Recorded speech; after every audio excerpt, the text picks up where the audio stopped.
오늘 우리에게 주시는 하나님의 말씀은 신약성경 디모데전서 3장 8절로 11절 말씀입니다.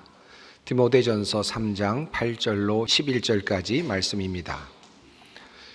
이와 같이 집사들도 정중하고 일구이연하지 아니하고 술에 임박히지 아니하고 더러운 일을 탐하지 아니하고 깨끗한 양심의 믿음의 비밀을 가진 자라야 할지니 이에 이 사람들을 먼저 시험하여 보고 그 후에 책망할 것이 없으면 집사의 직분을 맡게 할 것이요 여자들도 이와 같이 정숙하고 모함하지 아니하며 절제하며 모든 일에 충성된 자라야 할지니라. 아멘. 제가 미국에서 목회할 때 일입니다. 지금부터 한 25년 전쯤 될 것 같습니다. 그런데 어느 날 한 가정이 새로 교회를 찾아왔습니다. 막 이민을 온 분들이었습니다. 그분이 와서는 이제 교회에 나오고 싶다라고 말하는데 교회 다니셨습니까? 라고 물었더니 그분이 교회 한 번도 다닌 적이 없다고 하는 겁니다. 과거에는 또 특히 미국이나 이런 곳에서는 이민자들이 그렇게 교회에 정착하는 일들이 꽤 많이 있었죠.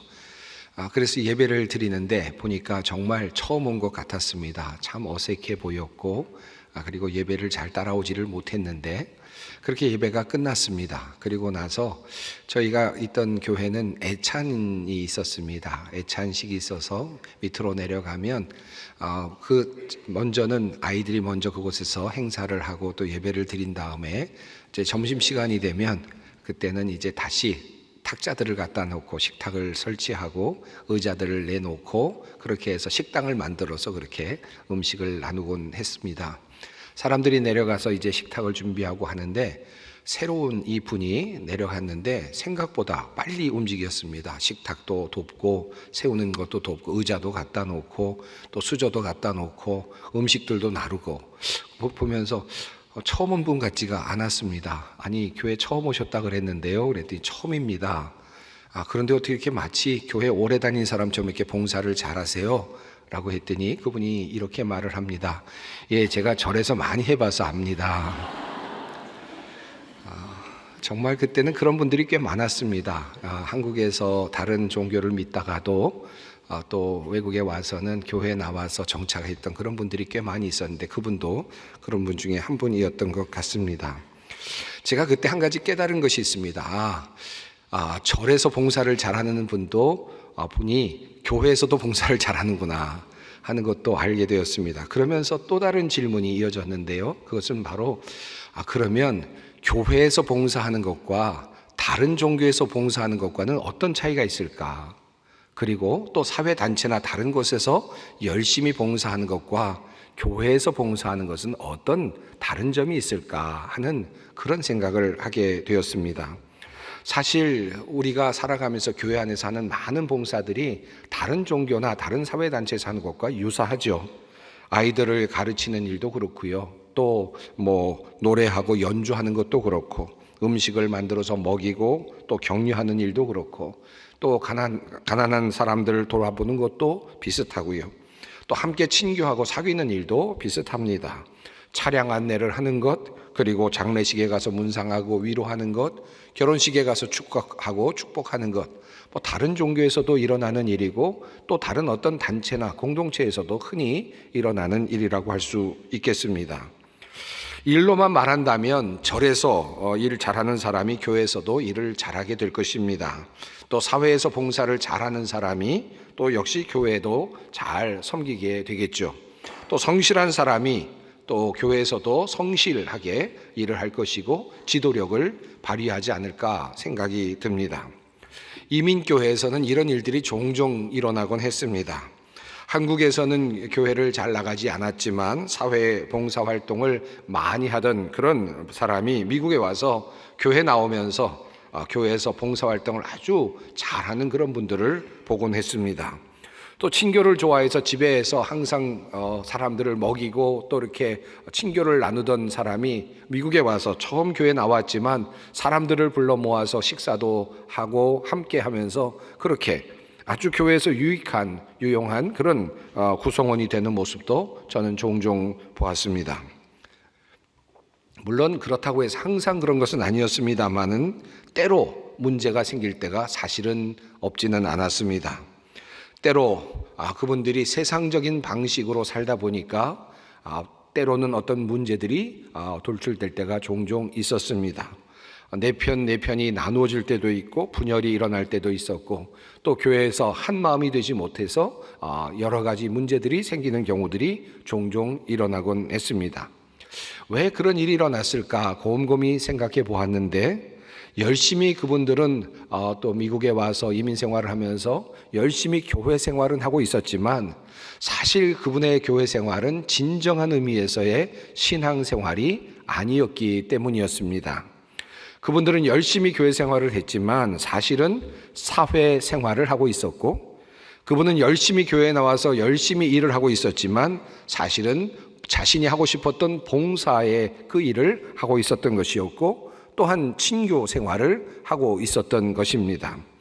그러니까 자기가 하고 싶었던 그런 일을 하고 있었을 뿐 실제로는 신앙생활과는 거리가 먼 그와 같은 봉사들이 이어지곤 했던 것입니다.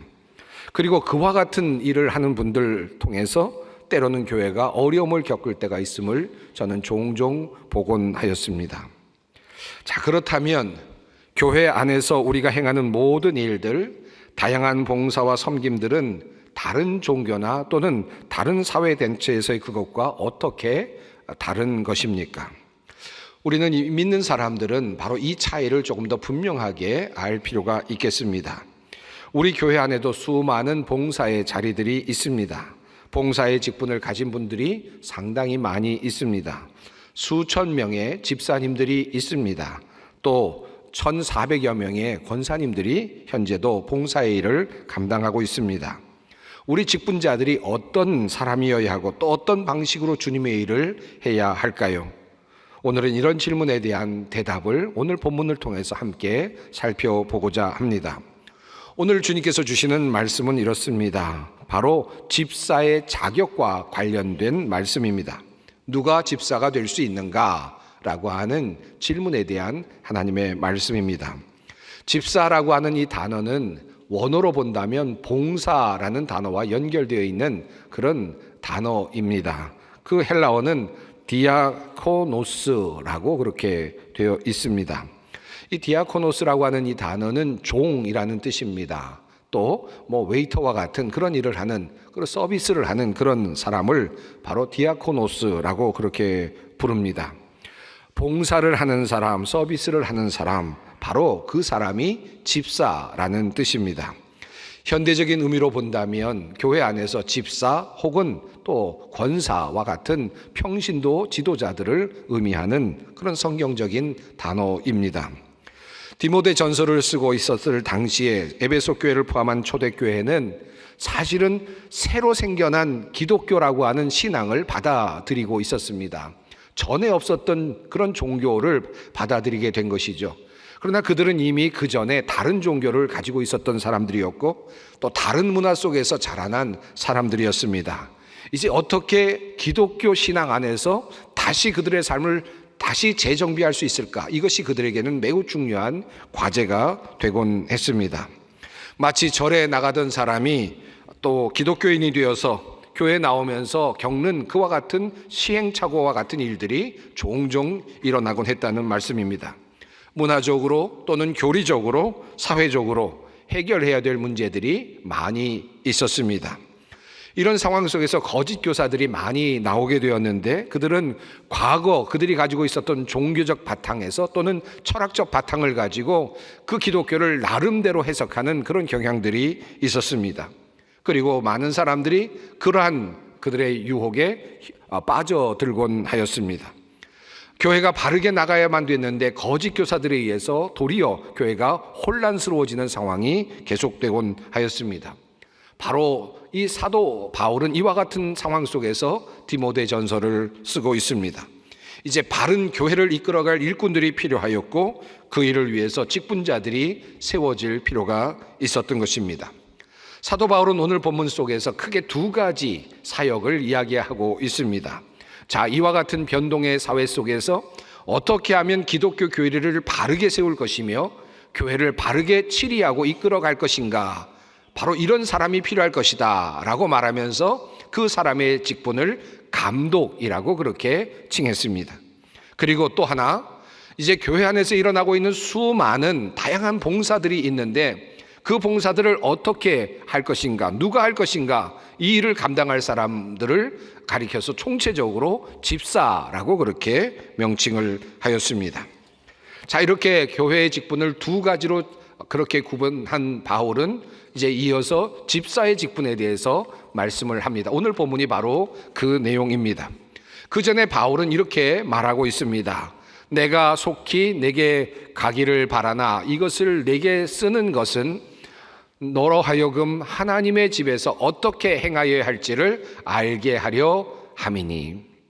사도 바울이 지금 빨리 그곳에 가서 디모데를 만나서 가르치고 싶지만 그것보다 더 급한 것이 있다는 것이죠. 그것은 바로 교회가 하나님의 집에서 어떻게 행하여야 하는지, 사람들이 어떻게 일을 해야 되는지를 먼저 가르쳐 줄 필요가 있다라는 생각 때문이었습니다. 그것 때문에 지금 디모데 전서를 쓰고 있습니다. 하나님의 집에서 어떻게 행하여야 하는가? 자, 하나님의 집에서 일하는 방법에 대해서 사도 바울은 말하고 싶습니다. 그런데 먼저 바울은 이 하나님의 집이 어떠한 곳인지를 보다 간단히 이렇게 설명합니다. 이 집은 살아계신 하나님의 교회요 진리의 기둥과 터니라.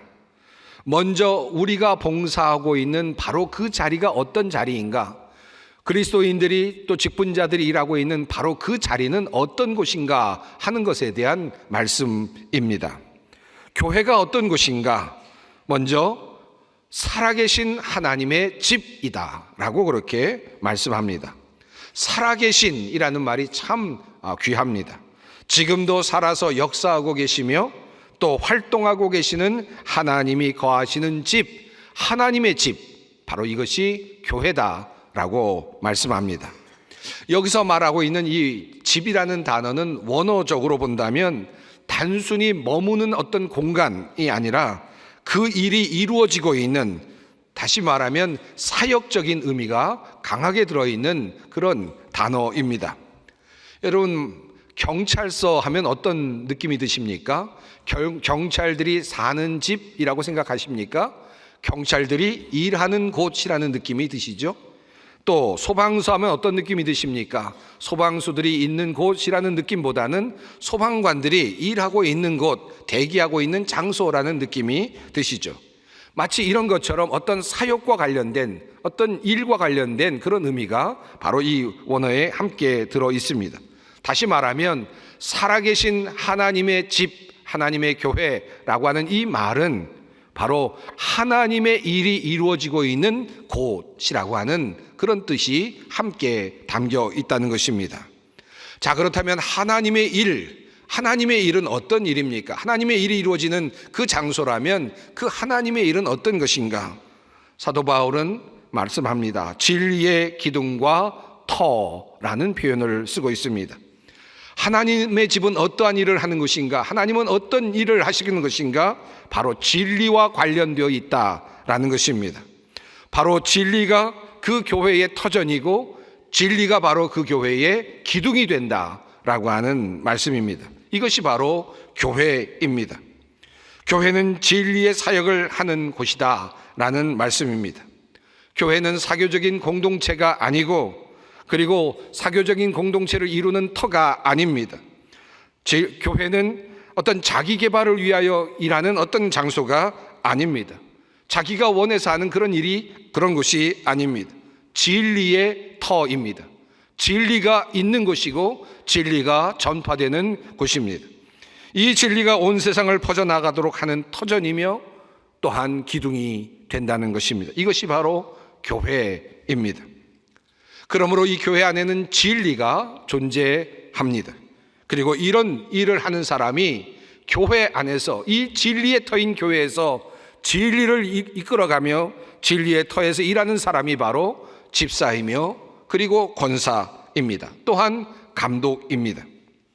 자, 그렇다면 이러한 교회 일을 하는 집사는 어떤 사람이어야 할까요? 이 말은 어떤 사람이 집사로 선출될 수 있을까라는 말이면서 동시에 또 내가 집사라면, 또 내가 권사라면 어떤 사람이 되어야 하는가에 대한 또 다른 하나의 대답이기도 합니다. 바울은 오늘 본문에서 6가지를 말하고 있습니다. 그런데 4가지는 앞과 뒤에 반복적으로 중복적으로 그렇게 나타나면서 가장 중요한 두 의미를 감싸고 있습니다. 8절과 9절 그리고 11절의 말씀이 그러합니다.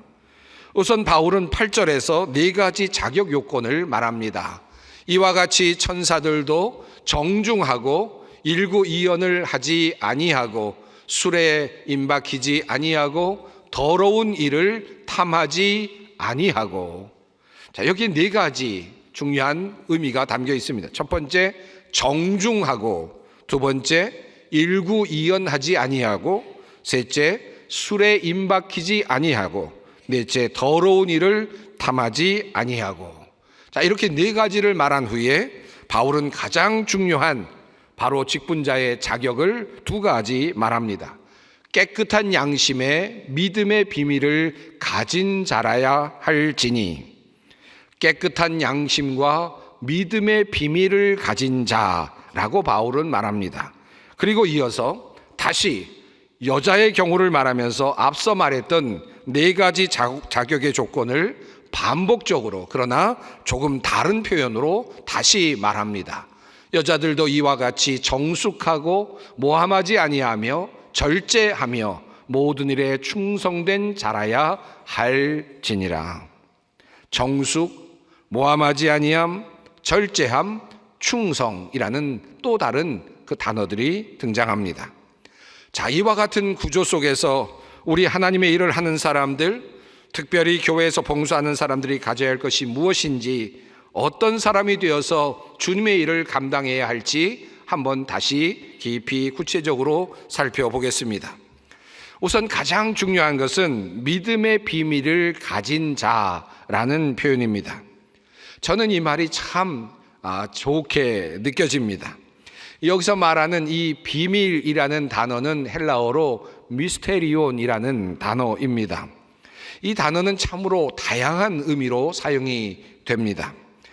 이 말은 사실은 비밀이라는 말보다는 신비라는 말로 그렇게 해석하는 것이 훨씬 더 아마 잘 다가올 수 있을 것 같다는 생각이 듭니다. 여러분, 비밀은 어떤 겁니까? 어딘가 꽁꽁 감추어둔, 그래서 찾을 수 없는 것, 이것이 비밀이죠. 그런데 여기서 말하는 미스테리온이라는 말은 비밀이었던 것이 슬그머니 드러나서 우리에게 나타나 알려지는 것, 이것을 말합니다. 그래서 이것을 신비라고 그렇게 푸는 것이 더 좋을 것 같습니다. 우리가 무지개를 볼 때 신비로움을 느끼지 않습니까? 산에 올라가서 가득한 그 구름들을 볼 때 신비로움을 느끼죠. 그 신비는 뭡니까? 숨겨졌던 자연의 그 아름다움이, 숨겨졌던 그 자연의 모습이 그 무지개라든지 구름을 통해서 우리에게 다가와서 열려지는 것이죠. 무지개를 보면서 또는 구름을 보면서 자연을 보지 못했던 자연을 봅니다. 그리고 눈치를 채지요. 자연의 아름다움을 보게 됩니다. 이것이 바로 신비입니다. 그러므로 신비라고 하는 이 말은 하나님께서 열어 보여주실 때 가능합니다. 그래서 이 미스테리온이라는 단어가 성찬과 세례를 통칭하는 성례라는 단어로 사용되기도 합니다. 성찬과 그리고 세례와 같은 이 단어를 하나로 묶어서 성례라고 하는데, 이 성례를 말하는 헬라어 단어가 또 미스테리온이라는 단어입니다. 자, 그러니까 이 미스테리온 말은 굉장히 다양하고 의미가 넓습니다. 자, 그런데 믿음의 비밀을 가진 자라야 한다라고 사도 바울은 말합니다. 자, 그렇다면 이 믿음의 비밀을 가진 자라는 뜻은 무엇입니까? 믿음을 통해서 믿음의 비밀, 다시 말해 하나님께서 무언가를 열어주셔서 믿음을 갖게 된 사람이라는 뜻이겠죠.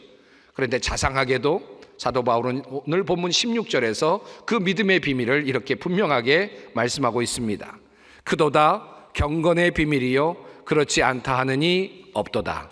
그는 육신으로 나타난 바 되시고 영으로 의롭다 하심을 받으시고 천사들에게 보이시고 만국에서 전파되시고 세상에서 믿음 바 되시고 영광 가운데서 올려지셨느니라.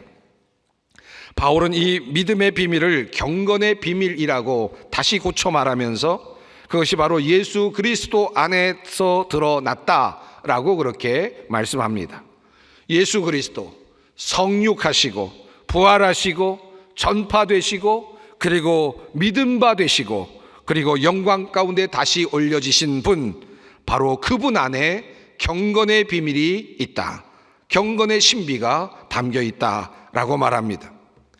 이 말의 뜻이 무엇일까? 이 경건의 비밀, 이 믿음의 비밀이란 어떤 것입니까?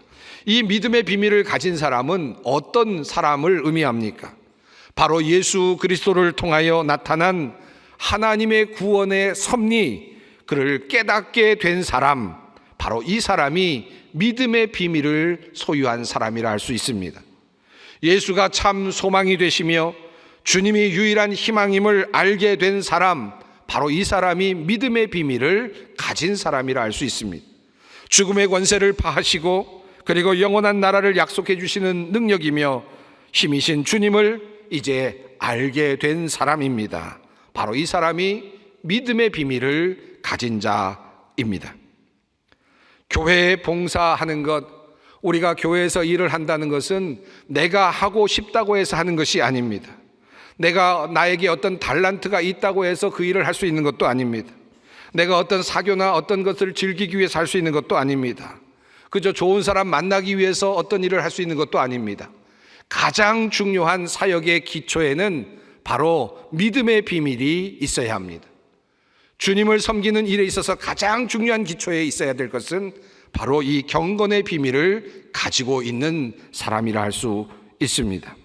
이 사람이 집사가 되는 것이고 또한 권사가 되는 것입니다. 이 미스테리오는 하나님이 주어가 돼서 일어나는 것이죠. 하나님께서 열어주실 때 볼 수 있는 것입니다. 그러므로 하나님께 이미 선택받은 사람이라고 할 수 있는 것입니다. 자, 이렇게 믿음의 비밀을 가진 사람이 주님의 교회에서 봉사할 수 있는데 또 한 가지 매우 중요한 개념이 오늘 본문 속에 나옵니다. 바로 이 믿음의 비밀을 가진 자와 더불어 나오는 또라는 표현입니다. 그것은 바로 깨끗한 양심이라는 표현입니다. 원어적으로 본다면 이 문장은 깨끗한 양심과 더불어 믿음의 비밀을 가진 사람이라는 뜻으로 해석됩니다. 자, 그리스도 안에 나타난 이 하나님의 구속의 비밀 그리고 신비를 알게 된 사람, 그러나 그 사람은 더불어서 한 가지 매우 중요한 자격이 더 필요합니다. 그것은 바로 깨끗한 양심입니다. 바울은 깨끗한 양심에 대해서 여러 곳에서 말하고 있습니다. 디모데전서의 서두에서도 이와 비슷한 표현이 나옵니다. 이 교훈의 목적은 청결한 마음과 선한 양심과 거짓이 없는 믿음에서 나오는 사랑이거늘 사람들이 이에서 벗어나 헛된 말에 빠져 율법의 선생이 되려 하나 자기가 말하는 것이나 자기가 확증하는 것도 깨닫지 못하는 도다. 청결하다, 그리고 선하다, 거짓이 없다라고 하는 표현 반대편에 스스로 드러내고자 하는, 자신을 드러내고자 하는 욕망으로 가득한 선생이 되고자 하는 그런 사람의 모습이 또다시 반대편에 서 있습니다. 그러나 사도 바울은 말하기를 자신이 말하는 것조차도 알지 못한다. 그들은 무슨 말을 하고 있는지조차도 알지 못하고 있다라고 그렇게 말씀합니다. 자, 그러다 보니 자신의 욕망으로 일하다 보니 자신의 욕망으로 선생이 되고자 하다 보니 자신의 말하는 것조차도 깨닫지 못하고 말하다 보니 교회 안에서 다툼이 일어나고 변론이 일어나고 헛된 신화나 이념에 빠질 수밖에 없습니다. 바로 이러한 사람들이 교회를 망가뜨리는 사람들이며 바로 이런 사람들이 거짓 교사와 같은 사람이라고 사도 바울을 통해 주님께서는 말씀하십니다. 믿음의 비밀, 이 구원의 신비는 깨끗한 양심과 더불어 아름답게 빛나게 됩니다.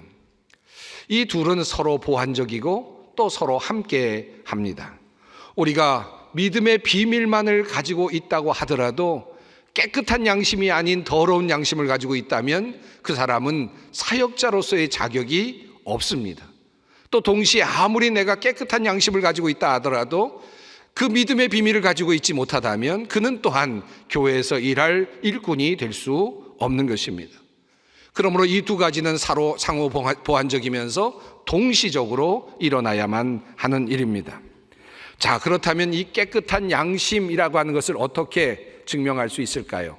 또 깨끗한 양심과 더불어서 믿음의 이 비밀을 가진 자라는 것은 어떻게 증명이 되는 것입니까? 사도 바울은 바로 이 두 가지 의미심장한 문장 바로 앞과 뒤에 바로 이와 더불어서 나타나고 있는 삶의 모습을 네 가지로 표현해 주고 있습니다. 우선 첫 번째로는 정중하다라고 하는 표현입니다. 원어로는 셈노스라고 하는 단어입니다. 품위가 있고 행동이 진지하다라는 뜻을 가지고 있습니다. 바로 이 단어는 여자의 경우, 여자 집사의 경우를 말하는 11절에서도 똑같이 반복적으로 사용이 되는 단어입니다.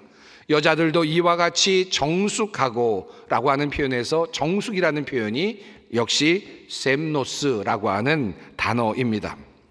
다른 사람들에게 존경받을 만한 태도, 항상 진지하고 신중한 태도, 품위가 있는 모습, 바로 이 모습 속에 바로 믿음의 비밀을 가진 모습이 들어있고 또 깨끗한 양심이 함께 드러나는 것입니다. 두 번째로 디알로고스라고 하는 단어인데 이것은 일구이연을 하지 아니하고 라고 번역이 된 단어입니다. 한 입으로 두 말을 하지 않는다라는 단어인데 이것을 여자 집사의 경우에, 여성의 경우에는 모함하지 아니하며 디아볼로스라는 단어를 사용하고 있습니다. 아마도 이 의미가 서로 조금 다르지만 그러나 같은 의미의 맥락 안에 있다고 할 수 있을 것 같습니다. 한 입으로 두 말을 하는 것 또는 그 입으로 칭찬을 하고 또 다시 옆에서 다시 돌아서서는 모함을 하는, 욕을 하는 그런 사람들의 모습을 표현하고 있습니다. 이와 같은 사람의 모습은 깨끗한 양심을 가졌다라고 말할 수 없겠지요. 무언가 혼탁한 생각이 그 마음속을 지배하고 있다고밖에 할 수 없을 것입니다. 그의 마음이 그러하기에 그의 말도 그럴 수밖에 없을 것입니다. 한 입으로 두 말을 하는 것, 앞에서는 아부하고 뒤에서는 도리어 비난하는 태도, 이러한 곳에는 거짓이 배어 있고 그리고 자기중심적이고 이기적인 사고의 모습이 들어있는 것입니다. 성경은 이와 같은 사람이 되지 말라고 말씀합니다. 교회에서 일하는 사람들은 이와 같은 행동을 해서는 안 된다는 말이며 이러한 모습은 바로 깨끗한 양심에서 우러나온 것이 아니라는 사실을 분명하게 말씀하고 있습니다. 세 번째는 술에 임박히지 아니하고라는 표현입니다. 이것을 여성의 경우에서는 네팔리오스라는 단어로 절제하다라는 단어로 그렇게 다시 해석을 하였습니다. 이 말의 뜻은 술에 취하지 않은 상태의 깨끗한 정신을 의미하는 것이고 그렇기 때문에 차분하고 그리고 침착하고 그렇기 때문에 자기 자신의 어떤 컨트롤이 되는 절제가 되는 그런 상태를 의미합니다. 바로 이것이 바로 사역자의 자격이라고 할 수 있겠습니다. 마지막 네 번째 자격 요건은 더러운 일을 탐하지 아니하는 것입니다. 여기서 사용된 아이스크로 케르데스라고 하는 이 단어는 부당하게 이득을 취하는 것입니다. 여성의 경우에는 이것을 피스토스라는 단어로 사용했습니다. 충성되다, 신뢰할 만하다, 믿을 만하다라는 표현으로 바꿔 사용이 되었습니다. 너무 많은 것을 말씀드려서 여러분의 정신이 깨끗하지 않을 것 같습니다. 정리해 보겠습니다. 하나님의 집에서 일하는 사람들, 진리의 기둥과 터에서 일하는 사람들은 경건의 비밀, 믿음의 신비를 깨달은 사람이어야 합니다. 그들이 하나님의 일을 할 수 있습니다. 그와 더불어 깨끗한 양심을 가진 사람들이 주님의 일을 해야 합니다. 깨끗한 양심을 가진 사람은 정중하고 모함하거나 악한 말을 하지 아니하며, 깨끗한 양심을 가진 사람은 정신을 바르게 하여 침착하고 절제할 줄 알고 더러운 이익을 담하지 않는 충성된 사람들입니다. 살아계신 하나님은 바로 이러한 일꾼들을 교회 일꾼으로 부르시고, 그리고 그들을 통해 주님의 일을 이루어 가시기를 원하고 계십니다. 대림절 두 번째 주일을 맞이합니다. 우리가 하나님 앞에 서는 날 우리는 어떤 모습으로 설까? 착하고 충성된 종아라는 이 말씀을 듣고 싶은 마음으로 우리는 오늘도 살아가고 있습니다. 어떤 종이 될 것인가? 어떻게 우리는 충성된 종이 될 것인가? 오늘 이 집사의 자격의 조건을 통해서 우리는 하나님의 음성을 듣습니다. 바로 경건한 그 비밀을 가지고 깨끗한 양심을 가지고 주님 앞에 서는 그날까지 최선을 다하는 우리 모두가 되기를 바랍니다. 오늘 권사 임직 예식이 사부 예배에 있습니다. 바로 새롭게 출발한 우리 권사님들, 그리고 또 우리 소망교회에 있는 모든 재직들 한 분 한 분, 이 모든 분들이 경건의 비밀과 더불어 깨끗한 양심으로 주님께 영광 돌리는 청지기들이 되시기를 간절히 소망합니다. 함께 기도하겠습니다. 우리를 사랑하시어 이 땅에 귀한 아들 예수 그리스도를 보내주심을 감사합니다. 예수 그리스도 안에 나타난 구원의 신비, 믿음의 비밀을 깨닫게 하시고 우리를 주님의 일꾼으로 부르시니 감사합니다. 깨끗한 양심으로 주님 섬기게 하시고 진리의 기둥과 터인 교회를 섬기게 하옵소서. 예수님의 이름으로 기도드립니다. 아멘.